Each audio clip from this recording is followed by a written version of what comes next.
Hello guys, আসসালামু আলাইকুম।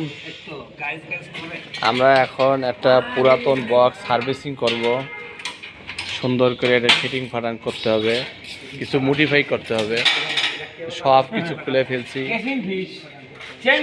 খুলে ফেলছি যে মালামাল এখানে আবার নতুন করে ওয়াশ করে সুন্দর করে টিউব দিয়ে করব, ফিটিং ফাটাং করব। নতুন রূপে একটা প্যানেল বোর্ড সাবস্টেশন তৈরি করতে হবে আমাদের। তো এই বক্সটা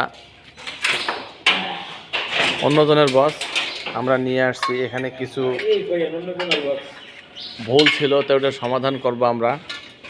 কেবিআরটা সিটিং ছিল না ভালো করে, আনব্যালেন্স ছিল, সেটাও আমরা ঠিক করে দেবো। ওয়ারিংগুলো দেখেন না কেন জানি মাকড়সা জালসির মতন অগোছালো। ক্যাপাসিটারগুলো একটা করে ক্যাপাসিটার দিচ্ছে, ড্রামের মতো বাম্বু এইরকম ক্যাপাসিটার হয় না নর্মালি। কিন্তু আমরা ওই কেবিআর হিসেব করে আমরা সুন্দর করে এটা একটা 750 কেবি ট্রান্সফরমারে কতটুকু পিএফআই কেবিআর লাগে ওই হিসাব করে দিয়ে দেবো। অনেক আগের বক্স, তো এই জন্য ওই ফাইবার দিয়ে বাসবারের সাথে দিচ্ছে।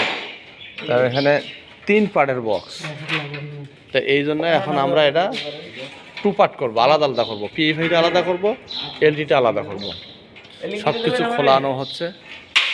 তো এই হলো আমার ভিডিও। বন্ধুরা ভালো থাকবেন সবাই, খোদা হাফেজ, আসসালামু আলাইকুম।